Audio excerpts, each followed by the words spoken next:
Creation is not silent. It speaks, it shouts, it testifies. From the first, "Let there be," to the last breath of every storm and sea, the world itself has never stopped proclaiming the majesty of God. The heavens don't whisper, they roar. Stars burn sermons into the night, and galaxies swirl in sacred choreography, declaring the glory of the Lord. Every sunrise is a testimony. Every sunset, a signature. The mountains lift their arms like choirs, and the oceans crash like cymbals of praise. The wind dances through the trees, and even the stones hum a hymn beneath our feet, because everything he made still remembers his voice. It was his word that sparked the light, his breath that filled the sky, his hand that shaped the dust and called it human.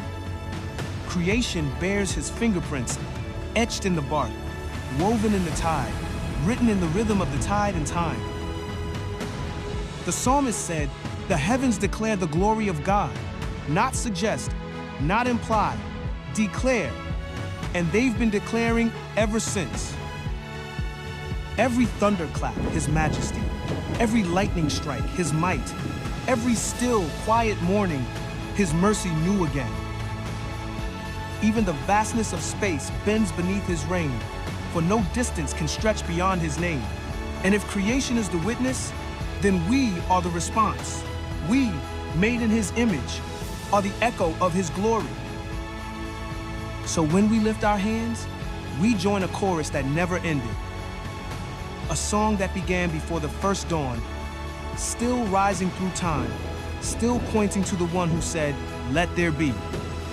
And there was, and it was good, and it still is, because all of creation still testifies, still magnifies, still glorifies the majesty of God.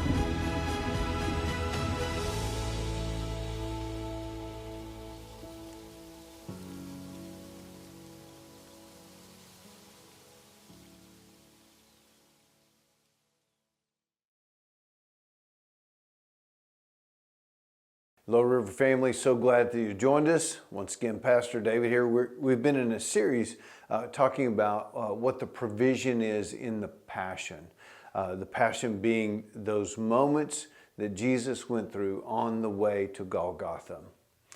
We've talked a lot about different ways that we can access great ways to live a life with the Lord, great lessons to learn from the Lord in this whole process. Let me start with a question before we get into today's text. What are the three most painful bones to break in the human body? What are the three most painful? Think about it for just a second. In order, number one, the femur. That's a big bone. Biggest bone, I think. Ribs, I felt that before. and vertebrae. You ever had bodily pain like that and it made you consider, is it worth it? Is it worth it to do something? Is it worth it to go through something to deal with that pain? We get transactional when we're in pain sometimes, don't we? Lord, if you'll take this pain away, I'll never cuss again. You know, we have things like that we say. Many, many years ago, when I was playing high school football, they asked me to run back kicks. Now, you have to understand, I'm a whopping 142 pounds. And at one particular point, we were kicked off to, and I caught it on the run, only to be met by a like 200-pound all West Texas linebacker. And he hit me solidly in my ribs. And I went to the ground. Yes, I fumbled the ball. And I fumbled around on film. It's the craziest thing. It looks like a fish that's been taken out of water. And I remember distinctly flopping around and in my mind going, I don't know if this is worth it. I don't know if football's worth it. I like the sport, but I don't know if it's worth it. I don't know if it's worth it for all the cheerleaders that might notice me playing football. That was probably all ruined in that moment there. Was it worth it? Are all these people in the crowd, are they worth it? And that question came in the midst of pain. Is it worth it? I think the basic human response to pain is avoidance. Considering Jesus and the sacrificial nature of Jesus, is there something challenging for us to learn today? I think so. So if you have a Bible, I want to encourage you to go to the Gospel of John. Gospel of John, we're going to be in chapter 19. We're going to read those first 16 verses. I'm going to kind of teach along the way, and then I'm going to throw out a couple of questions, and we're going to think about those questions, give the Holy Spirit an opportunity to kind of deal with us. Now, remember, he's been put on trial in the middle of the night by Caiaphas and Annas, and he's been brought to Pilate. Him and Pilate have had conversation about what truth is. Now, Pilate's kind of trying to figure out a way to get rid of this guy without having to kill him, because that's a waste of time. Starting in verse 1 of John chapter 19. Then Pilate took Jesus and had him flogged. Mastagoa. It's a word. Now, this is a little bit of a debate. Some theologians are like, well, in this gospel, he was flogged before the final, pronouncement. Others, at the pronouncement, he's flogged. It goes. Long story short, he's flogged, and it's an amazingly painful situation. Some people say that there's 3 different forms of flogging at this particular time. There's the fastigatio, and that is like for somebody who steals a little something. It's kind of a caning sort of a situation. Then there's the flagellatio, and that has to do, it's a little more serious, there's more pain involved, a little higher risk of death. And then there's the verberatio. The verberatio is what Jesus underwent. And I think collectively, some people think that he was just maybe caned, and that maybe because of the other gospels that it was a worse situation, but none of the evidence leads us to believe this. Jesus, at this particular point, before the pronouncement, is giving a brutal torture. And the flagellum, which is the whip that is used, it's a whip, and it has at least 3 cords, sometimes more. At the end of each of those cords is lead to give more lash, and then at the end of those is usually bone to be able to actually dig into the flesh. And that flagellum, the name of that whip, is where we get our word fillet. So that kind of makes sense.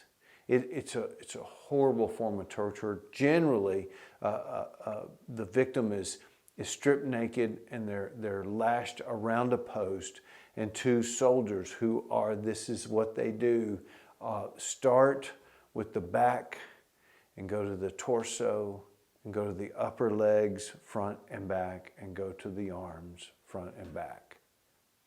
It is horrific. I think the ideology of a cat of nine tails is a little too modern.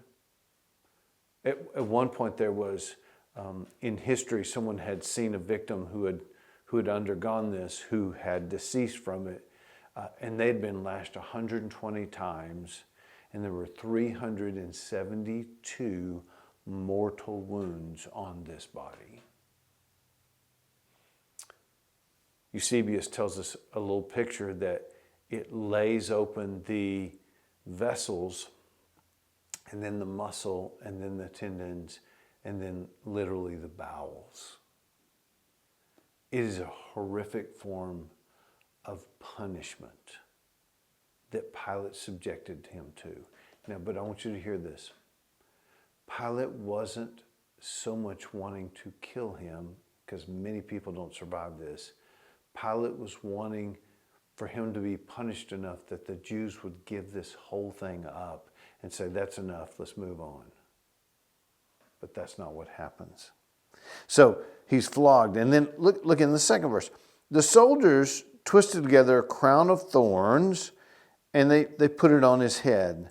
Now, the crown of thorns is probably, there's a palm there that actually has spikes on it, and there's also thorn bushes. They're all going to be somewhere around 2 inches in length, and they do make their way to the skull. So that means not only is he literally sort of bodily shredded, he has so much blood coming down that his face is probably significantly disfigured at this particular point. It says they clothed him in a purple robe. Now that is probably a leftover or a surplus robe that these Roman soldiers wear, or something old. And they're doing that because it's purple, and so it's of a royal color so that they can mock him. And they went up to him again and again, saying, "Hail, King of the Jews," and they slapped him on the face. Now, you've seen movies, I've seen movies. You have to understand that in the Roman world, what we would, when we go see our gladiators, football teams, basketball teams do sport, or whenever we are playing something on Xbox or something, nobody's really permanently getting hurt. However, in the games and in the way that Roman culture went, they used humans, especially prisoners, as a way of entertaining themselves.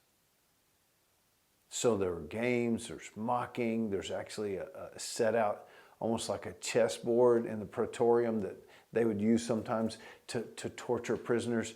So consider all that in the culture of what's going on. So Jesus now is shredded. He's naked except for this new robe. He's got the crown of thorns on his brow. He's in profound pain as he faces Pilate again. Look in verse 4. Once more Pilate came out and said to the Jews gathered there, this is the religious leaders, "Look, I'm bringing him out to you to let you know that I find no basis for charge against him."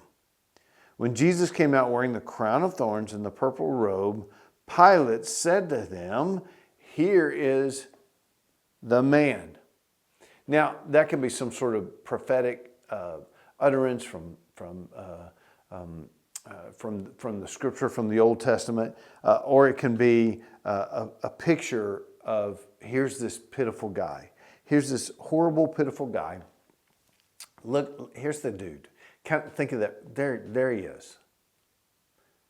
So now Jesus is facing his accusers after being profoundly brutalized.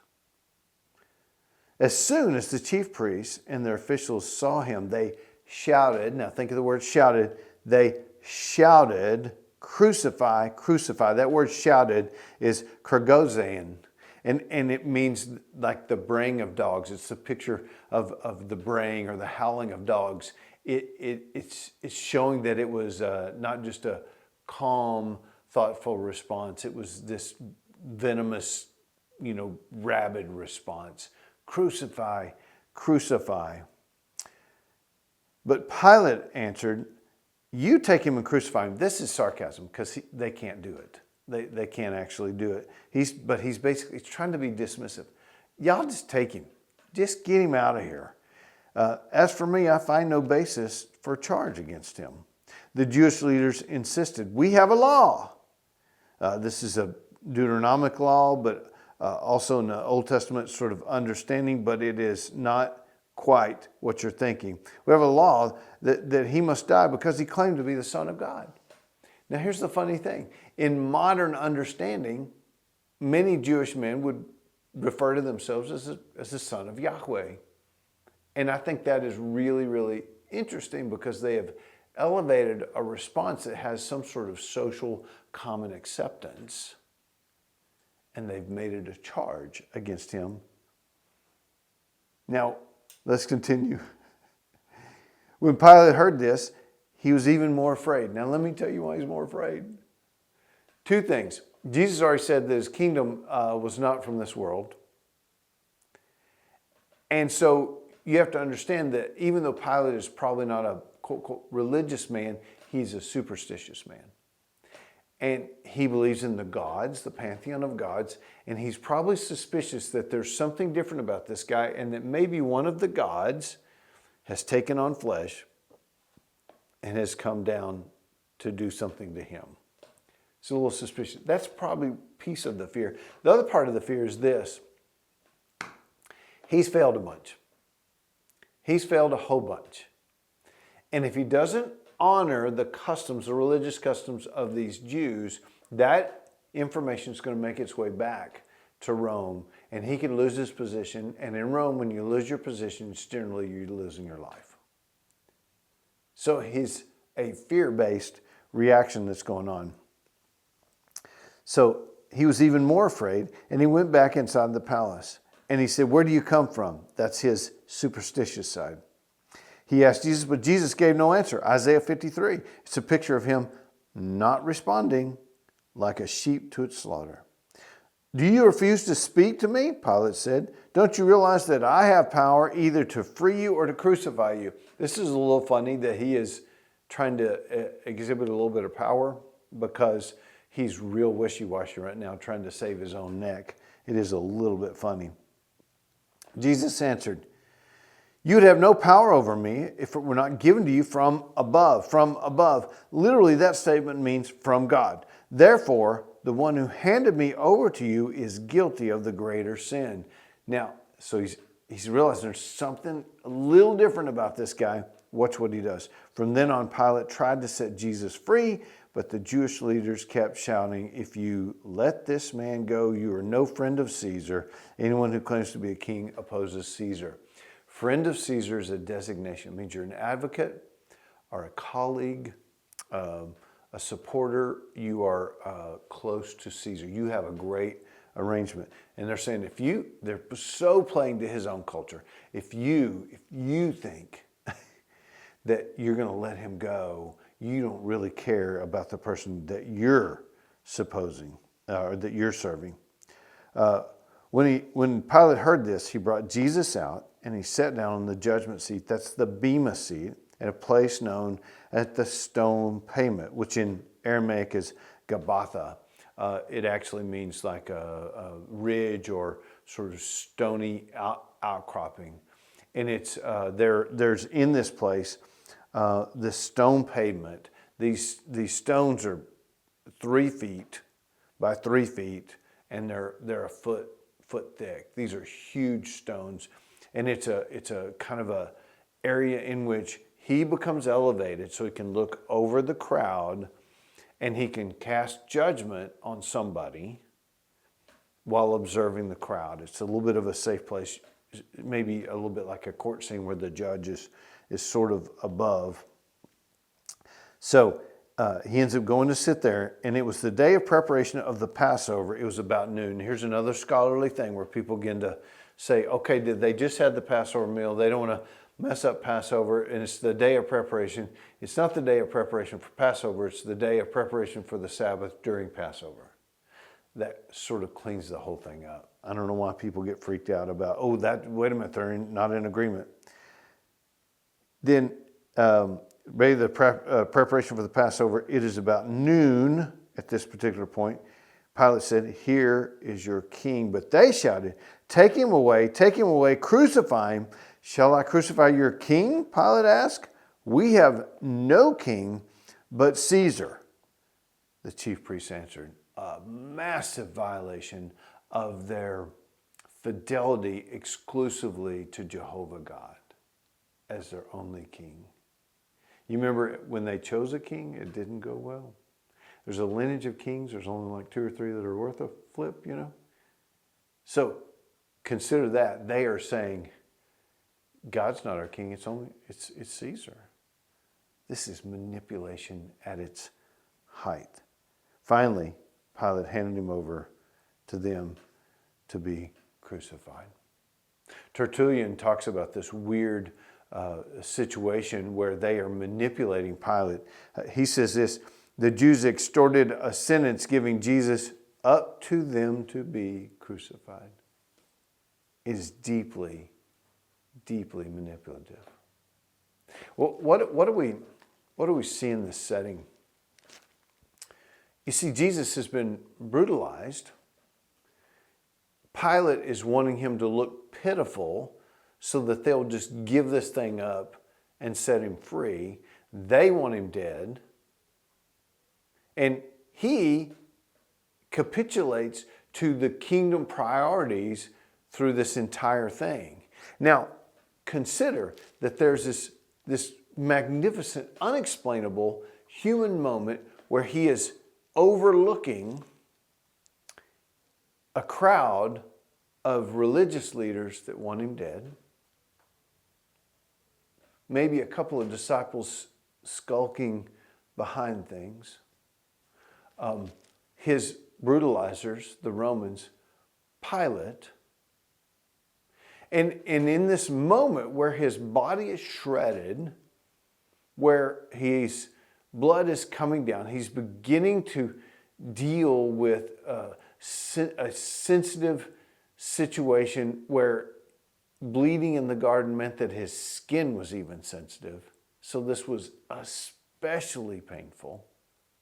And as he's staring out over this situation, you know, in his humanness, he had to answer the question, is my personal pain worth this? Let me say it a different way. Is the possibility of redemption for all these people, those disciples skulking about, trying to hide, this crowd, the religious leaders, Pilate, the Romans, the casual passerbys, are they worth it? Are they worth my personal physical discomfort? Jesus, in his magnificent way, is somehow choosing, somehow believing at his core, somehow suppressing his ability to overcome the situation and escape the pain. He says yes to the question, are these people worth it?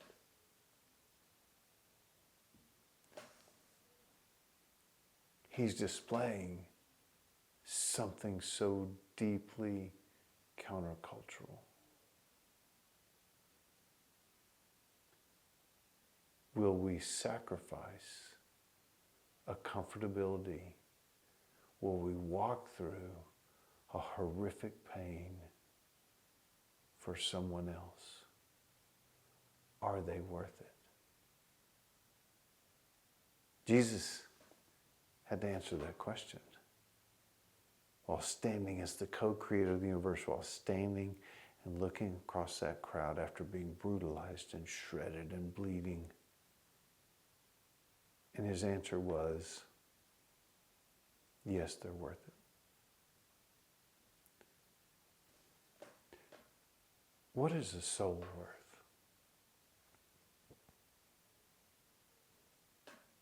What is a soul worth to you?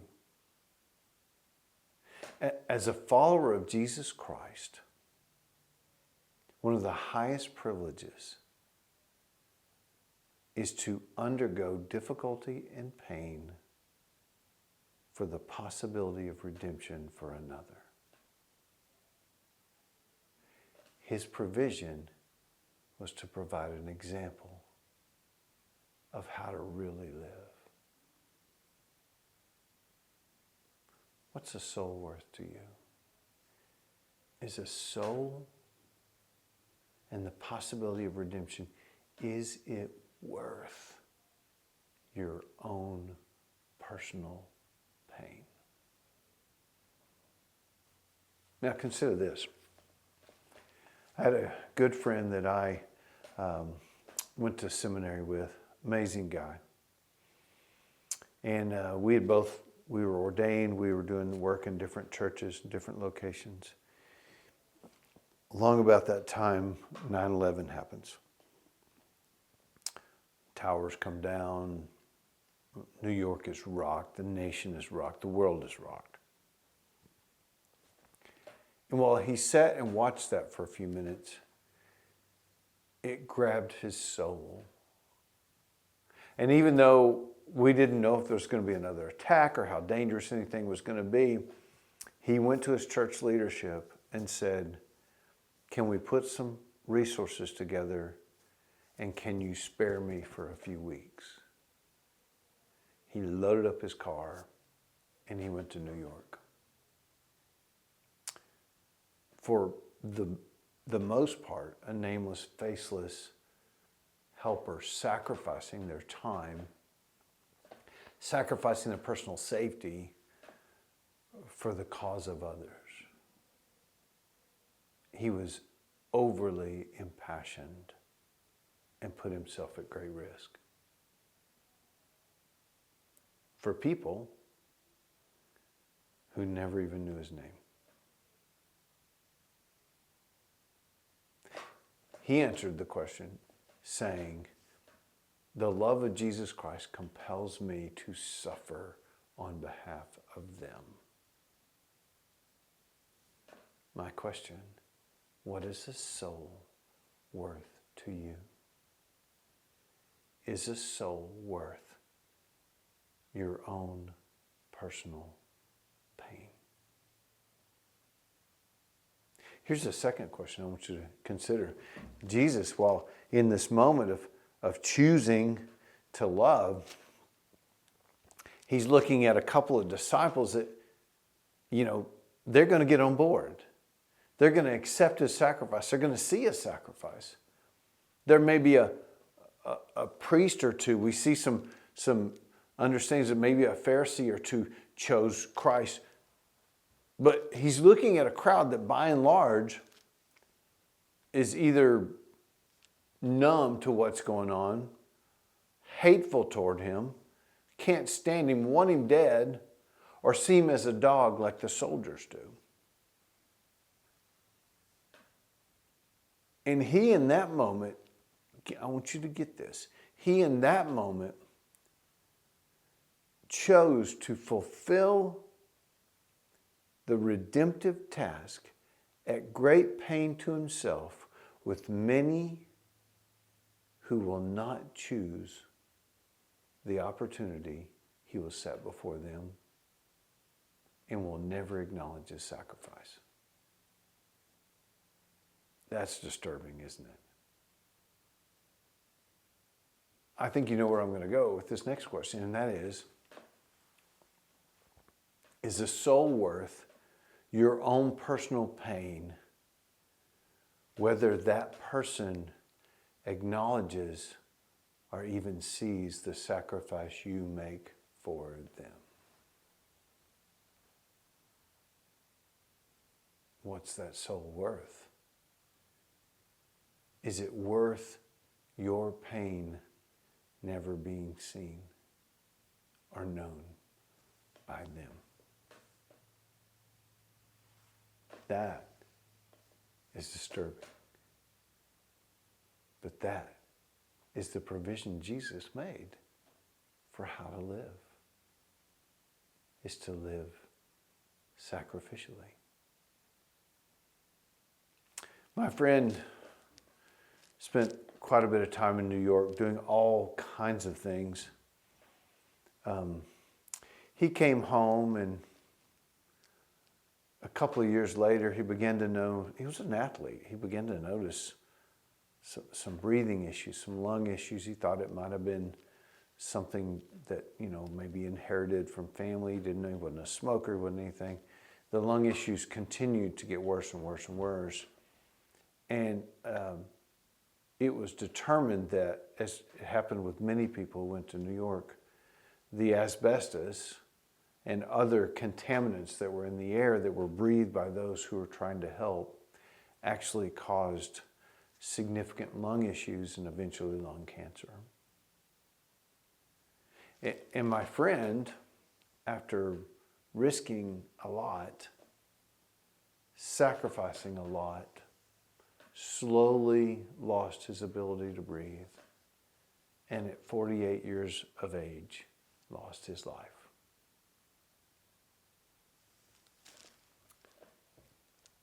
His obituary doesn't even mention how he ended up with that lung disease. He wasn't looking for being recognized for his sacrifice. He just sacrificed. There are a lot of names, a lot of faces, a lot of people that he served and shared the gospel with that didn't respond, and some that did. Probably most completely forgot about him as he faded away and died with this horrible lung condition.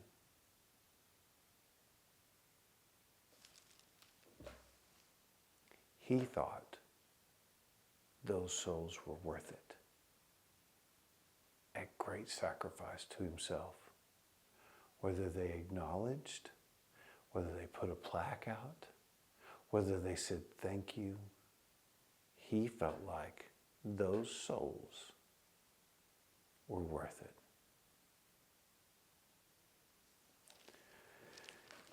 It's so countercultural. Beloved, it is so countercultural for me to even say these words. Live sacrificially on behalf of another, that the kingdom might spread into their lives, whether they choose it or not.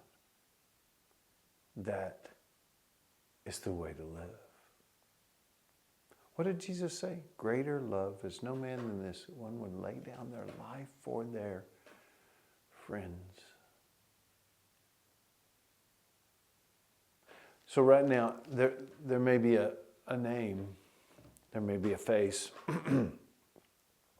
a neighbor, a coworker, a family member, that God is calling you to leave a little bit of comfort, risk personal pain, to say, yes, that soul is worth my personal pain, whether they ever acknowledge what I do for them or not. My encouragement to you, in a world that is so, it's just swimming the other way. You're swimming upstream. Let me encourage you. The life of Christ was fulfilled as he sacrificed with or without recognition for the ones he chose to redeem, for the ones he opened the door to be redeemed. Would we choose the same life?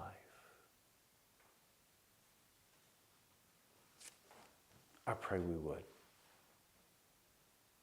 Lord, what a challenge it is to consider this crazy scene where you are standing in front of Pilate and accusers, a crowd, maybe peeking around the corner, disciples, Roman soldiers. Lord, I am absolutely in awe that you looked at that and said, they are worth my personal pain.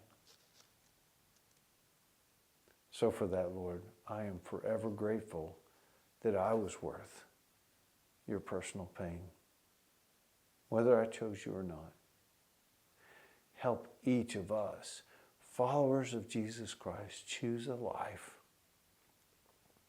that sacrificially proves that their redemption is worth our personal pain and lack of recognition.